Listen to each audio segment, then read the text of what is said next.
네, 참 예수님 박병규 요한보스코 신부입니다. 오늘 이 시간에는 우리가 용서라는 주제로 성경에 대한 의미를 함께 살펴보고자 합니다. 지난 시간에 우리가 해방이라는 그 해방을 통해서 자유 개념을 말씀을 드렸습니다. 내가 나의 완고함이나 나의 집착으로부터 탈피해서 진정으로 내가 나 자신으로서 살아갈 수 있는 자유, 그리고 그 나 자신으로 살아가는 데는 내가 내 마음대로 살아가는 그런 자유가 아니라 다른 이와의 관계 안에서의 책임감을 수반한 그 자유를 우리 성경은 이야기하고 있다라고 제가 말씀을 드렸습니다. 용서 개념 또 이러한 맥락에서 조금 이해를 해보자. 용서, 내가 누군가를 용서한다라고 했을 때 우리는 흔히 여기에 심판과 단죄가 이미 포함된 개념으로 용서를 생각할 경우가 많습니다. 누군가가 나에게 잘못을 했다, 잘못된 말을 했다, 그래서 내가 마음이 불편하다. 그럼에도 불구하고 나는 그 사람을 용서하겠다. 여기는 그 사람이 잘못됐다라는 걸 전제를 하고 있는 것이죠. 성경 과연 그럴까요? 성경에 만약에 우리가 잘못된 사람이라고 해서 예수님께서 우리의 죄를 대신해서 돌아가시고 부활하셨다라고 했을 때 우리 모두는 죄인이고 예수님께서는 이미 심판하셨다. 우리를 죄인으로. 그런 개념으로 이해하시면 안 된다라는 것입니다. 예수님은 요한복음에도 보면 세상을 심판하러 오시는 게 아니라 세상에 생명을 주러 오셨다고. 그래서 성경을 보실 때 이렇게 보시면 되겠어요. 하느님이 태초부터 계속해서 예수님을 통해서도 계속해서 우리에게 요구하시는 바는 우리가 함께 할 것인가의 문제를 요구하신 것이지, 네가 어떻게 살아왔고 어떤 일을 했고 어떤 잘못을 저질렀기 때문에 나는 너에게 벌을 주고 그래서 너를 바꿔서 올바른 인간으로, 의로운 인간으로 바꿔놓겠다. 이 개념을 이야기하시는 게 아니거든요. 그 착각하는 게 뭐냐면 의인이다, 악인이다. 늘 이분법적으로 이렇게 배치를 시켜놓고 우리는 악인이 되면 안 되죠. 근데 우리가 벌써 몇 주 전에 의로움이라는 개념에 대해서도 제가 한번 설명을 드렸는데 의로움은 선악 구도에서 선한 이가 되는 게 의로움의 구도가 아니고 그 사람이 본래 그 사람의 가치로 살아갈 수 있도록 하는 것이 의로움이라고 했어요. 옳고 그름의 문제가 아니라는 것입니다. 그래서 하느님께서는 네가 옳으냐 그르냐를 따지는 게 아니라 너는 누구냐를 따진다라는 것을 보시면 좋겠어요. 근데 내가 누군가를 말하기 전에 우리가 어떤 기준과 어떤 틀을 놓고 여기에 기준에 맞춰서 누군가는 선하고 누군가는 악하다라고 한다면 하느님, 심판관이신 하느님 우리에게 필요가 없죠. 우리 스스로 계속 심판하고 있는데요. 그럼 우리가 할 일은 뭔가? 나는 누구인가의 질문에 지난주에 제가 말씀드렸다시피 나는 자유로운가? 어디에도 얽매이지 않고 나는 자유로운가? 그 자유와 동시에 다른 이의 자유를 함께 고민하고 살아가는가? 이 문제에 대해서 우리가 집중하자. 성경이 모든 것을 말하고 있지는 않습니다. 성경이 우리의 됨됨이나 우리가 어떻게 살아갈 바에 대해서 모든 것을 이야기하는 게 책이 아닙니다. 성경 오로지 목적은 딱 하나입니다. 하느님 안에서 생명을 같이 나눌 것인가 말 것인가. 안 나눈다면 나쁜 놈이네, 너 벌 받아, 이런 내용도 없잖아요. 그러니까 누가 친구가 초대장을 냈는데 초대장을 우리 잔치에 함께 할래라고 초대장을 누구 보내왔는데 그 초대장을 들고 내가 잘 사냐 못 사냐, 이 인간이 좋은 사람이냐 나쁜 사람이냐 이런 식으로 이해하는 사람이 어디 있어요? 혹시 결혼식에 그거 받지 않습니까? 청첩장 받죠? 청첩장 받아놓고 이 신랑이 나쁜 놈이냐 좋은 놈이냐, 내가 이 잔치에 가기에 합당하냐 합당하지 않느냐, 대개 보면 합당하지 않다 잔칫날 가는 거는 거의 내가 옷이 있냐 없냐 이 문제로 이제 좀 가겠습니다만은, 어쨌든 이 성경이라는 것을 두고 우리가 늘 단죄와 심판의 개념으로 접근해서는 안 된다. 오늘 용서 개념도 일단은 우리가 전제되어 있던 우리의 어떤 판단과 심판과 단죄를 제거하고 조금 생각해 보자. 그래서 결론적으로 오늘 단도직입적으로 한마디로 용서의 개념을 이야기하자면 관계의 회복입니다. 관계 회복. 옳다 그르다를 시시비비를 가려서 무언가를 우리에게 내가 너를 위해서 뭔가 베푸는 것이 용서가 아니라 네가 어떻게 살아왔고 어떤 행동을 했고 어떤 생각을 하든 내가 또 거기에 합당하든 합당하지 않든 우리가 만날래 말래라는, 함께 할 것이냐 말 것이냐의 문제가 용서 개념으로 좀 생각을 해보자. 그래서 고린토전서 15장 3절 말씀을 한번 시작해 볼게요. 나도 전해 받았고 여러분에게 무엇보다 먼저 전해준 복음은 이렇습니다. 자, 우리 복음 그러면 기쁜 소식이다. 그래서 우리가 예수님으로부터 가르침과 받은 것, 또 교회 역사 안에서 전통 안에서 켜켜이 쌓아온 어떤 많은 것들, 그것이 우리 구원과 연결되는 어떤 많은 가르침과 어떤 이런 우리의 깨달음들, 이런 것을 복음이라고 생각할 경우가 많은데, 오늘 고린토전서 15장 3절에 복음은 이렇습니다라고 명확히 규정하는 것, 첫 번째 초대교회의 복음의 가치를 말하고 있거든요. 그러니까 우리가 복음이라는 가치를 첫 번째 어디서 시작하느냐, 이 중요한 개념입니다. 곧 그리스도께서는 성경 말씀대로 우리의 죄 때문에 돌아가시고, 성경 말씀대로 우리의 죄 때문에 돌아가시고. 자, 먼저 성경 말씀대로라고는 표현부터 한번 볼게요. 아까 제가 말씀드렸다시피 하느님은 태초부터 계속에게 우리에게 만나자고 손을 내미시는 분이시다. 이것을 성경 말씀대로라고 좀 바꾸면 좋겠어요. 예수님 시대의 성경은 뭘까요?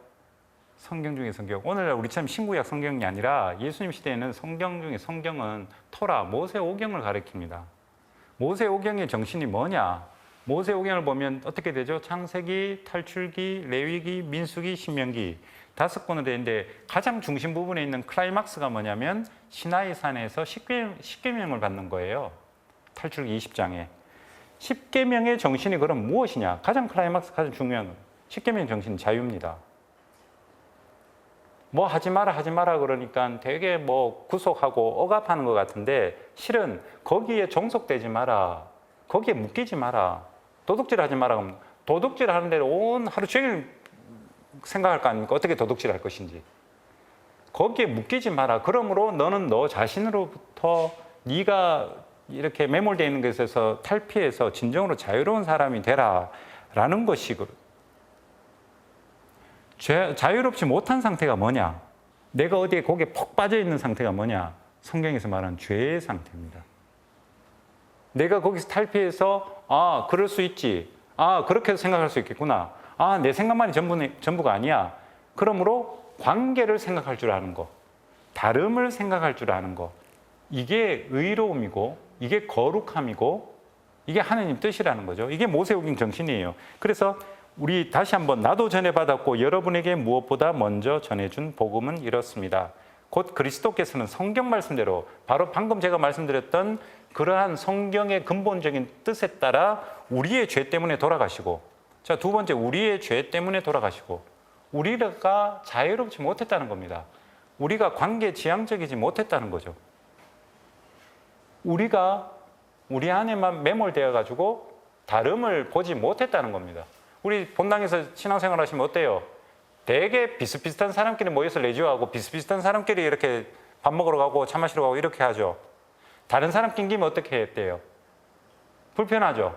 그러니까 안 만나잖아요. 유유상종. 이게 죄예요, 죄. 내가 뭐 꼭 뭔가를 잘못을 저질러서 죄가 아니라, 근본적인 죄의 문제는 관계를 지향적으로 타자에 대해서 열려있지 않다라는 겁니다. 그러니까 이게 우리 안에서의 반성에 있어서 가장 중요한 부분이죠. 교회 공동체가. 제도 종교가 가질 수밖에 없는 어떠한 이 한계이죠. 제도화가 되고 틀이 있고 뭔가 여러 규칙이 있다면 여기에 맞는 사람들이 모여죠. 성당에 노숙자들이 올 수 있나? 성당에 창녀가 올 수 있나? 성당에 뭐 진짜 범법자가 올 수 있나? 못 와요. 어쩔 수 없이 성당이라는 곳은 고만고만한 사람들이 모이는 장소가 되어버리는 거죠. 이거는 모든 제도 종교가 가지는 한계입니다. 근데 이것을 열어 제쳤던 분이 누구시냐? 우리 죄 때문에 돌아가신 분이 예수님이, 이게 복음이었다는 거죠. 그러면 누구한테 복음이었을까요? 누구한테 기쁜 소식이었을까요? 고만고만한 사람들이 모여갖고 우리끼리 잘 산다 하는 사람이 복음이었을까요? 아니요, 전혀 기쁘지 않아요. 낯선 사람 들어오는데. 여기는 오히려 슬픈 소식이 되겠죠. 누구한테 기쁜 소식이 될까요? 내쳐졌던 사람, 요거부터 먹었던 사람, 그래서 감히 우리 일반적인 주류에 함께 하지 못했던 사람, 이 사람 너도 같이 할 수 있다, 너도 함께 할 수 있다 라고 하니까 이 사람들에게 기쁜 소식이겠죠. 초대교회 우리의 원래 복음은 죄를 서로가 용서하는 그래서 어떠한 관계라도 어떠한 사람이라도 함께 하고자 하는 그 의지, 그것이 우리의 원래 복음이었어요. 근데 오늘날 복음 그러면 성당에 조용히 앉아서 예수님 복음 말씀 그냥 그 4개 복음서 나오는 그 복음 말씀을 가지고 내 마음의 평화를 기쁜 소식이어야 돼라고 스스로 세뇌하고 앉았죠. 별로 안 기쁘죠. 솔직히 말해볼게요. 미사 시간에 복음 들으면 와 기뻐 막 이런 생각 들어요. 기쁜 날도 있죠. 그거 뭐 내가 마음에 드는 구절을 들었거나 아니면 내가 조금 마음이 안 좋은 상태였을 때 위로의 말씀이 딱 왔을 때 그렇죠. 딱 보세요. 그때 기쁠 때 한번 보세요. 내가 뭔가 안 좋을 때 그 말씀이 나한테 의미가 있기 때문이잖아요. 내가 평범하고 내가 괜찮다 싶을 때는 전혀 기쁘게는 안 들리죠. 그러니까 결핍이 있고 부족하고 뭔가 관계에서 소원해지고 내가 억울하고 뭔가 이럴 때 복음은 진짜 기쁜 소식으로 나한테 다가온다는 것입니다. 그래서 예수께서도 요한복음에 1장에 보면 그 세례자 요한이 오시는 예수 그리스도를 가리켜서 보라 뭐라고 하십니까? 보라 하느님의 어린 양, 세상의 죄를 없애시는 분. 예수님이 이 세상에 오신 거는 딱 하나입니다. 자, 이렇게 살아서 잘 살아야 된다. 그래야 너희들 구원받는다. 이게 아니에요. 세상의 죄를 없애시고 용서를. 죄가 관계 단절이라고 했어요? 그럼 관계 회복을 위해 오셨어요. 사도가의 바리사이는 꺼지고 창녀와 세리와 죄인들만 그런 세상을 꿈꾸자. 이거는 이른바 프롤레타리아 혁명이나 이거는 세상에 사는 그런 어떤 우리 대립구도에서 나오는 전쟁과 같고요. 계급 간의 투쟁 이런 게 아니에요. 어떤 계급이든 서로가 서로에게 열려 있느냐. 이게 용서 개념이에요. 여기는 단죄나 심판 개념이 들어갈 수가 없어요. 딱 단죄 들어가 버리면 제가 나쁜 놈인데 그럼에도 내가 받아주겠다 라는 것은 상당한 교만스러운 행동이에요. 내가 이렇게 생각 한번 해볼까요? 저는 제 존재 자체가 이 세상에 이미 해로운 거거든요.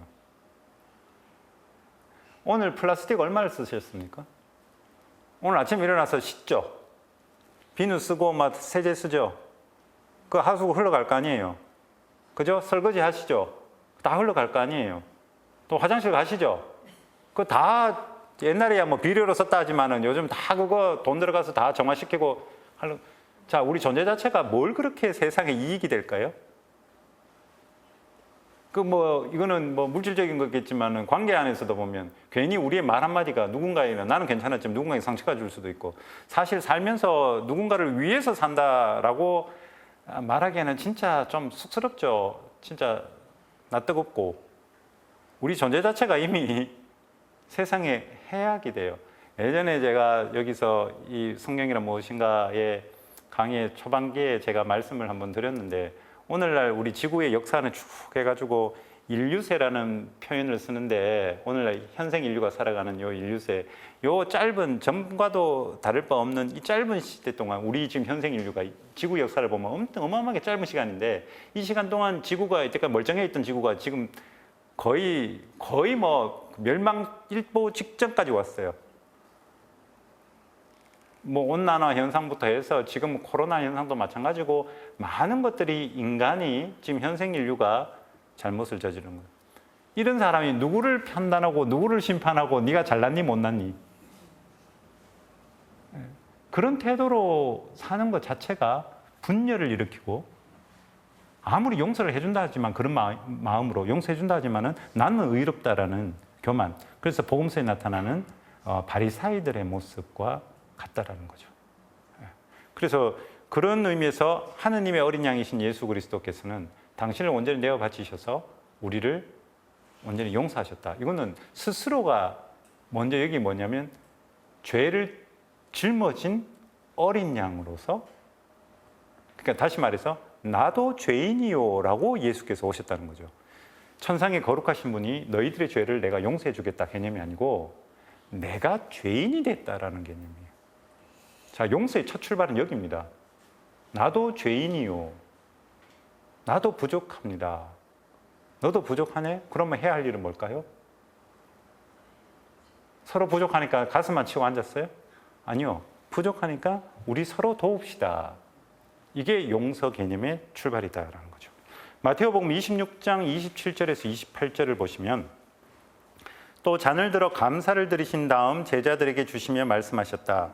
모두 이 잔을 마셔라. 이는 죄를 용서해 주려고 많은 사람을 위하여 흘리는 내 계약의 피다. 우리 성찬례의 어떤 문구잖아요. 예. 예수님께서는 죄를 용서해 주시려고 많은 사람을 위해, 예전에는 모든 사람인데 이 많은과 모든이 이제 조금 왜 바뀌었지 이렇게 생각하실 수 있는데, 모든이라 그러면 너무 획일화돼 버려요.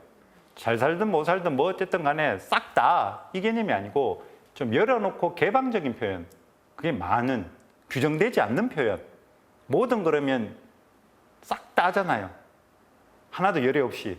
그러면 그게 오히려 규정해버리는 거가 되니까, 많은 이들 그러면 이 관계의 어떤 역동성, 살아있음. 내가 저 사람을 너 싹 다 내가 구원해버릴게, 이게 아니고 나와 손잡는 누구는 규정할 수 없는 거예요. 순간순간으로 다르고, 오늘 손잡았는데 내일 거부할 수도 있고. 그러니까 많은이라고 좀 열어놓는 개념으로, 다시 말해서 예수님의 죄의 용서는 당신 스스로 죄인이 돼서 당신 스스로 내어 바치심으로써 그 자리에서 많은 이들이 개방되어 있다. 누구든 함께 하는 자리로의 용서 개념이 성찬례 이 문구에 드러난다라는 것입니다. 에베소서 1장 7절에도 이런 말씀이 있습니다. 우리는 그리스도 안에서 그리스도의 피를 통하여 속량을 곧 죄의 용서를 받았습니다. 이는 하느님의 그 풍성한 은총에 따라 이루어진 것입니다. 그리스도의 피를 통하여 속량. 여러분, 속량이라고 돼 있잖아요. 속량 그러니까 어떤 뜻으로 알아들어요? 우리 바깥 일반 사회에서 속량이라는 단어 씁니까? 안 써요. 이 종교적인 용어가 돼버려요.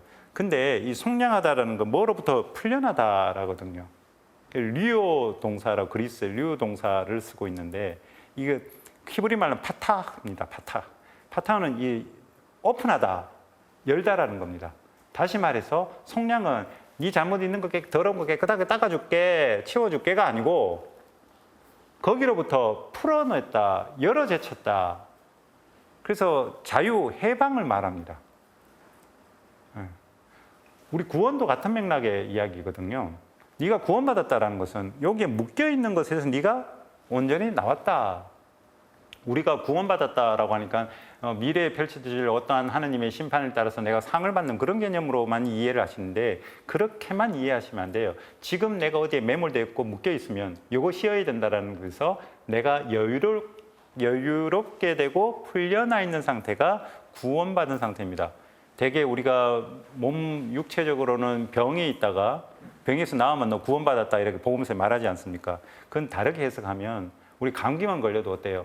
집에서 이렇게 감기 때문에 아무 일도 잘 못하고 밥맛도 없고 그래서 막 누워있고 이런 상태가 돼버리면 그것 때문에 다른 일을 못하고 거기에 매몰돼 있잖아요. 딴 것을 다 포기하게 돼버리잖아요. 영적으로도 마찬가지예요. 신앙적으로도 거기에 딱 묶여있고 그것만이 전부다라고 해요. 간혹 신심 활동도 마찬가지거든요. 우리 여기 어머님들 신심 활동 뭐 하시는 거 있으세요? 뭐 레지오나 뭐 혹시 성령 세미나 이런 거 하세요? 또 뭐 있죠? 제가 예, 꾸르실료라든지 뭐 다양한 많잖아요. 그게 나한테 체험이 너무 강해요. 너무 강하다 보면 그것이 진짜 좋은 거죠. 모든 신심은 좋은 거예요. 자기 신앙을 북돋는 데 있어서. 근데 다 좋은 것도 이건 많이 다 돼버리면 이거 해야 니 제대로 되는 신자가 되는 거야. 이걸 해야만 돼. 라고 이렇게 가버리면 이때부터 이거는 내가 묶여버리는 거죠. 딴 거를 못 봐요. 이거 쉴 데 없이 그 성령 세미나 하지 마라. 이거 꾸르실료가 최고야. 쉴 데 없이 꾸르실료 하지 마라. 레지오나 열심히 해라. 이런 식으로 되는 것이 문제라는 거죠. 획일화, 묶여 있는 거. 거기서부터 풀려나 있는 상태야. 좋아. 그것도 좋아. 그래서 다른 게 있네. 낯선 게 있네. 그거 어떤 건데? 이게 관계지향적. 이게 구원, 속량되다라는 거예요. 예. 그래서 열어놓는 거. 그 용서 개념도 같은 맥락에서 연결됩니다. 아피나이라는 그리스어를 용서라고 쓰는데, 이게 뭐 복음서에도 특히 마태복음 7번씩 이런 번이라도 용서해라. 형제가 잘못하거든. 계속 용서하라. 끊임없이 용서하라 그럴 때, 용서가 어떤 개념이냐면 이것 역시 너와 나 사이에 놓여져 있는 무엇을 떠나보내다는 거예요. 이거 멀리 떠나보내다는 개념이에요, FNI가. 그러면 뭐가 보이겠어요? 그 사람이 보여요. 그러니까 우리는 보면 늘 어떤 사람을 만나도 이렇게는 생각하지 않잖아요. 저 사람이 분명히 나한테 싫은 소리를 했어요. 나쁜 소리를 했는데 그 나쁜 소리 때문에 그 사람만 보면 뭐가 떠올라요? 그 나쁜 소리가 되면 나쁜 행동이 떠오르잖아요. 그게 저 죽일 놈, 상종 못할 놈. 근데 요거를 사실 그 사람은 잘 몰라요. 요걸 내가 붙들고 있어요. 내가 집에서 끙끙 속을 알아요. 용서는 이거를 나쁜 소리를 나쁜 거를 어떻게 우리 없이 하자 이게 아니에요. 내가 이해하고 삭히고 그것을 소화시켰다가 아니에요. 나쁜 소리는 나쁜 소리였어요, 내한테. 이거를 옆으로 살짝 밀쳐놓고 그 사람을 있는 그대로 보자는 거예요. 설마 그 사람 자체가 요 나쁜 말이 곧 그 사람이다라고는 생각 안 할 거예요. 그 사람 역시 주위에 사랑하는 사람도 있고 그 사람 좋아하는 사람이 있으니까. 맞죠? 우리가 용서 못한다는 것은 실은 그 사람에 대해서 판단한 것의 문제가 아니라 그 사람이 행하는 어떤 일부분을 그거를 내가 전체로 바라보면서 거기에 내가 노예되어 있는 상태예요. 그러니까 이것이 우리가 자유롭지 못한 상태예요. 결국엔 내가 만든 함정에 내가 그냥 들어가 있는 거예요. 또 이런 사람도 있죠. 내한테 계속 공격하고 나를 해코지하고 막 그런. 냅두세요. 그 사람의 몫이 있을 거예요. 그것을 내가 거기에 계속 매몰돼서 상처받을 이유는 없죠. 네. 그래서 우리가 그것을 내 안에서 극대화하고 내가 그것을 계속 곱씹으면서 내가 요만한 거를 뭐 이렇게 만들어요. 예전에 자주 제가 말씀드리는 건데 고해성사나 면담 와서 이야기하시는 분은 자매님들은 대개 누구 욕하냐면 남편 아니면 시어머니 욕하거든요. 남편 시어머니 욕을 하는데 가만히 이제 맞춰주면요. 아이고 그런 인간이 있어요. 아이고 그건 아니지. 이렇게 맞춰주면요. 어디까지 가냐면 이 남편이 세상 모든 악의 근원으로까지 가요. 막 오만 소리 다 하세요. 맞춰주면. 근데 나중에 이제 제가 우스갯소리 같지만은 그럽니다. 시건 다 듣고 나서 그래 그 남편 어떡할까요? 죽일까요? 그건 인간이 아닌데, 인간이 전혀 아닌데. 그러면 저 자매님들 그러죠. 아이고 죽이기까지 뭐. 아니 자매님 자 다시 한번 정리해 봅시다. 처음부터 쭉 이야기한 건 남편에 대한 이야기. 남편이 이런 사람, 이런 사람, 이런 사람, 이런. 제가 보기에는 인간이 아닙니다. 이거는 악마보다 더한 겁니다. 이건 없애야 됩니다. 라고 이야기해요. 그게 무슨 소리냐면 실제 그 형제님이 그런가? 아니거든요. 요만한 것이 계속 살면서 이렇게 그래서 부부간에도 뭔가 이렇게 대화가 계속 필요한데 살면 살수록 대화가 더 안 되죠. 살면 살수록 어떻게 됩니까? 내 저 인간 안다잖아요. 내 저 인간이 저럴 줄 알았다. 저 인간이 처음부터 저랬다. 이거죠. 사람은 2, 3개월만 딱 살면 그 2, 3개월로 평생을 그 사람을 규정해 버립니다. 이게 우리 연습이 참 많이 돼요. 무슨 소리냐. 교육 문제도 제가 관심이 많아서 그런데 수능 점수 하나로 평생을 좌지우지해 버립니다. 참 웃기는 세상이거든요. 국영수 하나 잘하냐 못하냐에 따라서 우리 사회는 직장도 뭐 다 그러대죠. 참 웃기는 일이잖아요. 꼴랑 2, 3년 수능 공부했는 걸로 그 점수로 평생을 이 사람의 가치를 그게 연습되어 있는 세상이기 때문에 참 이게 복음적 가치를 이해하고 말한다라는 것은 상당히 어렵습니다. 결국에는 여기서 백날 떠들어봐야 의미 없고 여기 평화방송 백날 TV 시청해봐야 별로 의미가 없고 또 준비하시는 우리 PD님이나 또 별로 안 좋아하실 건데 TV 봐서 소용없습니다. 예. 결국에는 우리 사회의 삶이 어떠냐의 문제거든요. 용서라는 개념 자체도 결국엔 자유롭게 내가 다른 것에 대해서 적응하고 다른 것과 함께하고자 하는 것이 용서 개념이고 내가 자유로워야 되는데 맨날 욕을 해야 된다 저래야 된다 막 이렇게. 예. 얼마 전에 제가 노량진에 가서 이렇게 뭐 유튜브 방송 비슷한 거 그것을 녹화한 적이 있는데 노량진 가면 컵밥이 떠오르죠. 공부하려고 난리입니다. 거기 모여가지고 막 고시 공부부터 해서 모든 공부를 거기서 많이 하는데 학원이 밀집돼서 그런지 모르겠으나 그런 현상들 보면 참 안타까워요. 지금 왜 그럴까요?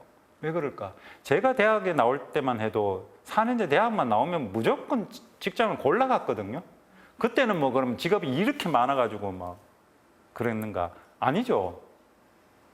기술을 먼저 배우고 사회 진출하는 아이들이 있었고, 이 분야에 또 공부하고 싶은 애들이 다양한 분야를 공부했었고, 굳이 국영수 잘한다고 해갖고 굳이 의대만은 안 가고, 나는 어디 과학자가 될래, 나는 뭐가 될래, 나는 뭐가 될래, 이런 꿈 분산됐으니까. 근데 오늘날 살면서 우리는 가면 가서 해결하다니까 최고의 밥그릇은 뭐다? 공무원, 뭐 선생님, 뭐 공부 잘하면 의대, 뭐 때려 죽여도 의대예요. 때려 죽여도. 네가 기초과학을 좀 했으면 좋겠다. 너는 그쪽에 관심이 있어. 아니, 나 의대 갈래. 제가 제일 안타깝게 보는 뉴스나 이런 거 보면 수능 뭐 탑이다. 뭐 그리고 경북에서 우리 대구에서 탑이다.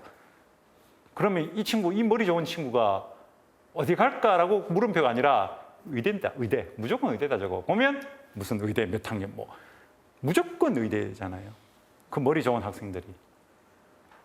서울대도 보면 강의 때 보면 교수님들이지 아는 교수님들 그럽니다. 강의 때 앉아가 다 공부하는 게 내 강의를 공부하는 게 아니라 그 뭐죠? 국가 고시 공부 대부분 하고 앉았다. 이런 획일화된 세상에서는 다양성을 기반으로 한 용서하기가 너무 힘들어요. 성적으로, 돈으로, 어떤 사회가 지향하는 어떤 주류가 지향하는 가치로 모든 걸 판단하니까 묶여 있죠. 차로도 판단하잖아요. 아파트 평수로 판단하잖아요. 어느 동네 아파트에 사는 때 바로 탁, 그 아파트 산다. 어이구야, 성공하신 분이네. 아니, 아파트 사는 거와 성공하신 분과 무슨 관계가 있는지, 차와 내가 성공과 무슨 관계가 있는지. 되게 어떻게 보면 돈에 따른 천박함이 우리에게 있다. 그래서 바오로 사도께서는 이렇게 말씀하십니다. 로마서 3장 25절에 하느님께서는 예수님을 속죄의 제물로 내세우셨습니다.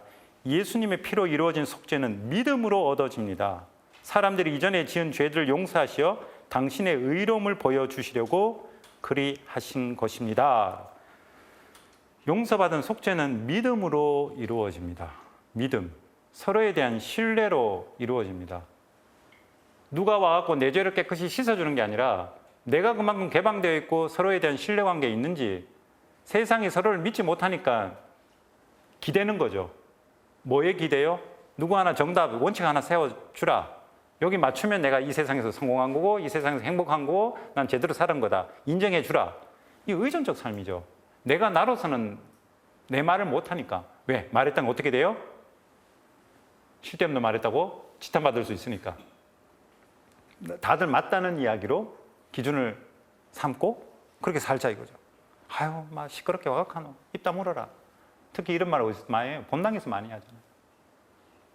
오히려 복음적 가치로 자기가 자유롭게 자기를 말할 수 있는 자리가 오히려 신앙 공동체가 되어야 되는데, 그럼에도 네가 아무리 나쁜 소리를 하더라도 그래, 너 말이 무슨 의미인지를 내가 받아들이겠다고 작정한 것이 이것이 속죄고 용서고 화해고 이런 개념인데, 그거 하려고 모인 사람들이 더더욱 입조심을 하는 거예요.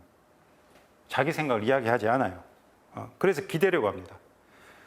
여기 아까 로마서 3장 25절 마지막 구절에 죄들을 용서하시어 당신의 의로움을 보여주시려고 그리하신 것입니다. 의로움 보여주시려고 그리하신 것입니다. 이렇게 되거든요. 의로움. 의로움 뭐라 그랬습니까? 제가 자기가 자기 자신의 모습으로 회복하는 것이 의로움이라고 했어요. 내가 내 소리하고 내가 내 가치관을, 내 생각을 이야기할 수 있는 것이 의로움이. 그럼 용서를 하자라는 것은, 속죄하자라는 것은 다 씻고 관계 단절을 다 없애고 관계 회복을 하니까 너와 내가 다름이 있으니 각자 이야기를 한번 쏟아보자. 이게 의로움이라는 거죠. 그렇게 돼야 됩니다. 우리 레위기 16장에 보시면 속죄일의 개념을 화해의 개념으로 이야기합니다. 화해. 너와 내가 화해를 하자. 근데 우리 사회 세상의 화해는 어떤 식의 화해냐면, 그 프랑스 철학자 커네 지하, 제가 지난번에 한번 말씀드렸습니다. 그 희생양 그 메커니즘이 작동돼요. 갈등이 일어나면 우리가 막 서로 부딪히잖아요. 부딪히면 그 갈등의 원인이 뭐냐를 찾아요. 누구 하나를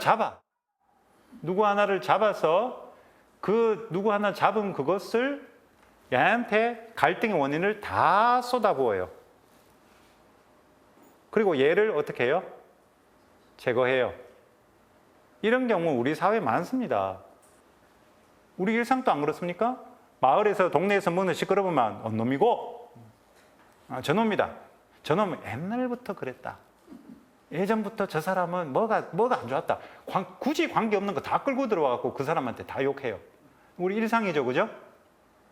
지금 고해하시는 거죠? 네. 그런 식으로의 우리 행동을 하면서 희생양 하나 만들어서 없애버리는 거. 그게 사실 구약이 그러했습니다. 구약에 동물 하나 잡아갖고 싹 태워버리면 우리 죄를 다 태워갖고 하나님한테 보내버리고 우리는 죄를 씻었다라고 생각하잖아요.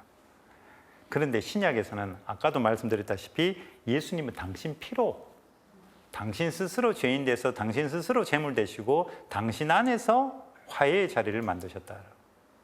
대신 너를 희생시켜서 내가 깨끗해지는 게 아니라 내가 죄인이 되고 나를 희생하고 바침으로써 내 안에서 화해를 이룬다. 이게 그리스도교적 용서와 화해의 개념이 돼야 되는 거예요.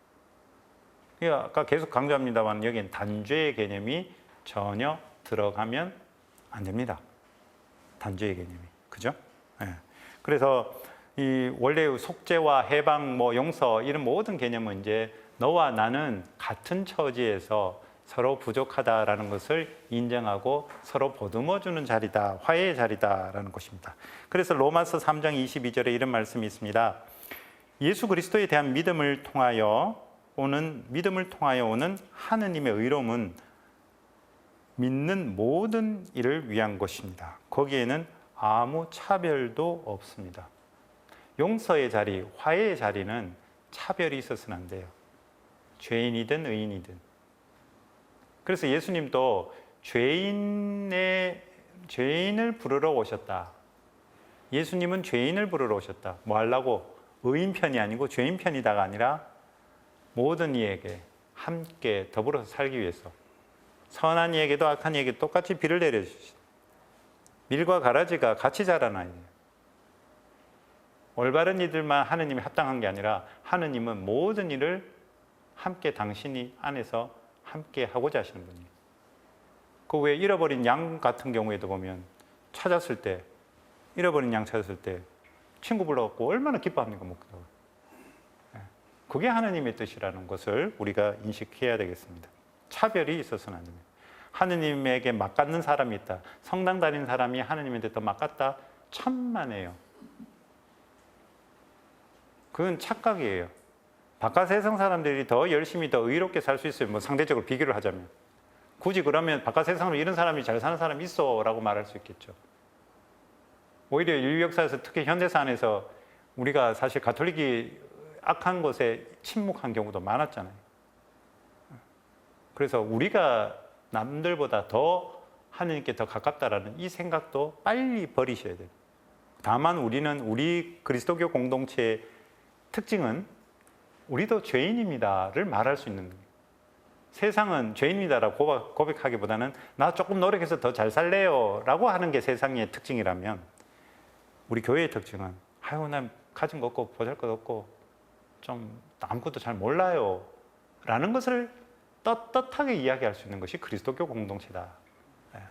근데 계속 세상의 모범을 보여주고 세상에 뭔가를 우리가 길잡이가 돼야 되고 이런 생각이 언제부터 생겼는지 그냥 모자란 것들이 모여가지고 그냥 우리끼리 사는 거예요. 그래도 쟤들도 사네.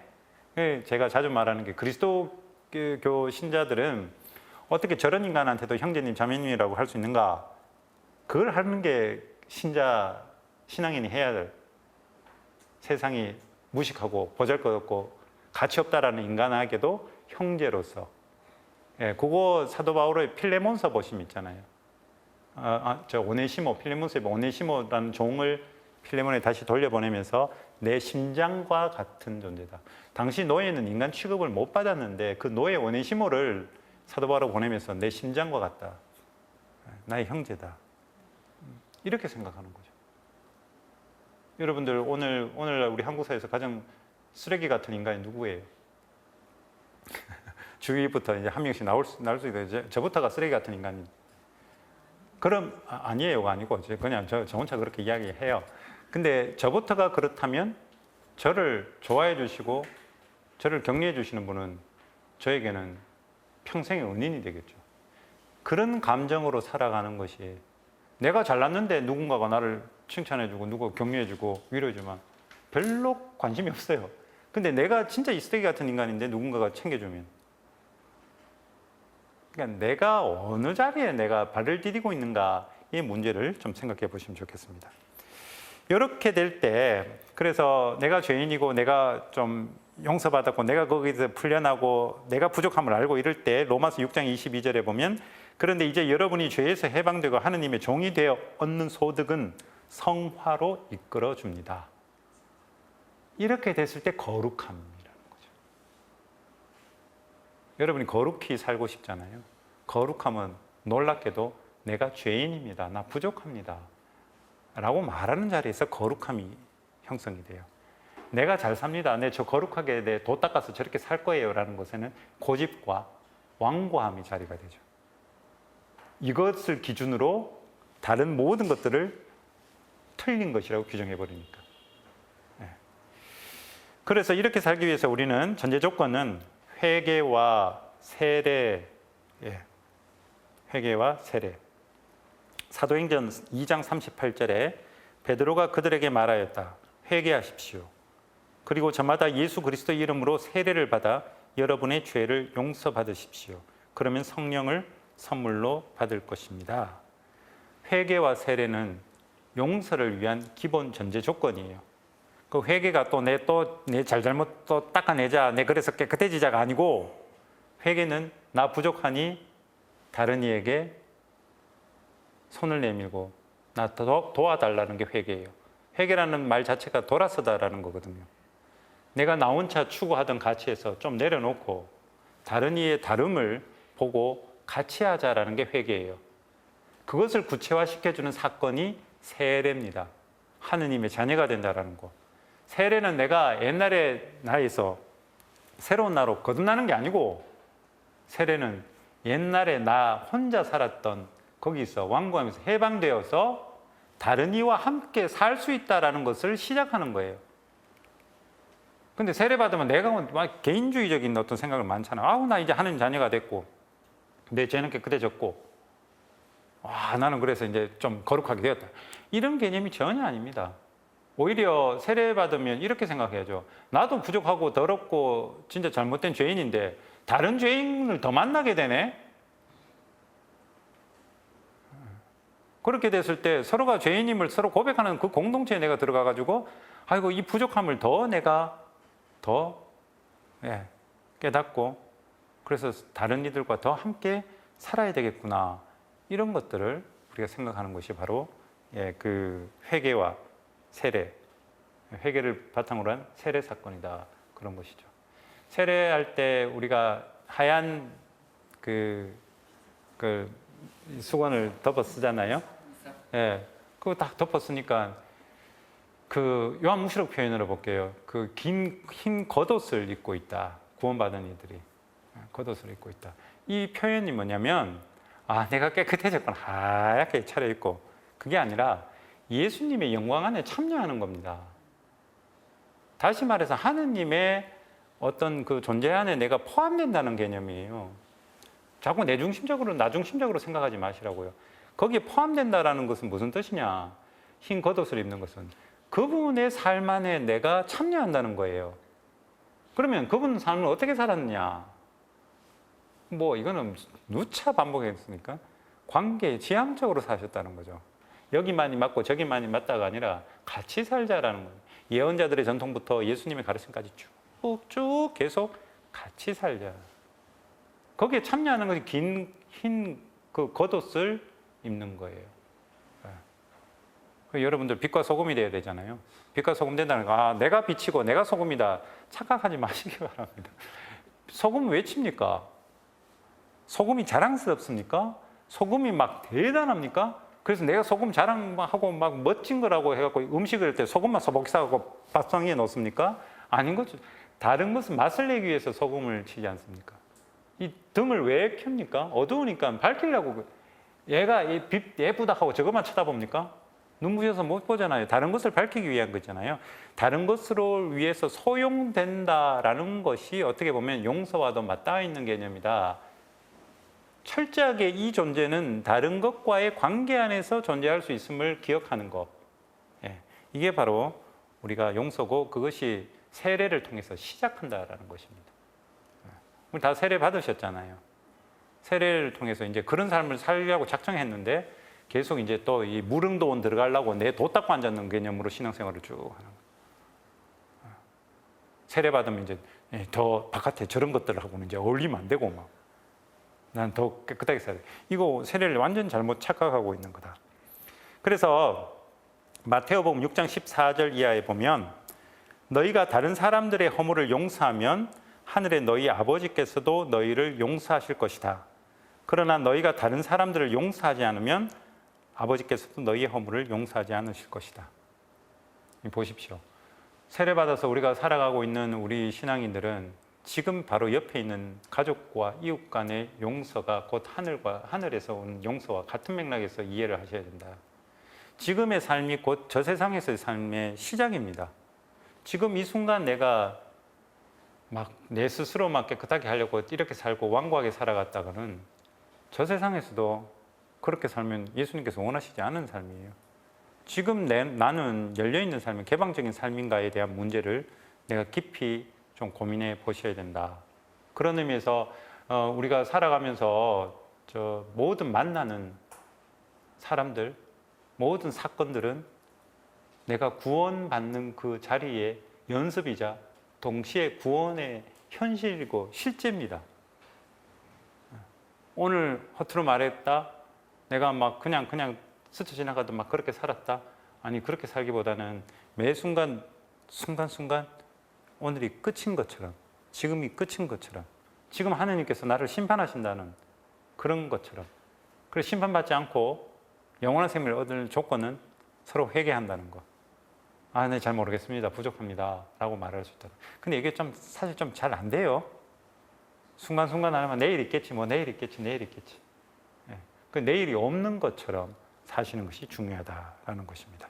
서로가 서로를 용서하면 또 한 번 우리는 여기서 하나됨을 획일화가 아닙니다. 서로 각자 각자의 모습으로 이때 서로가 함께 할 수 있는 것. 어떻게 보면 이게 되게 힘든 거죠. 다름을 함께 공존할 수 있는 거.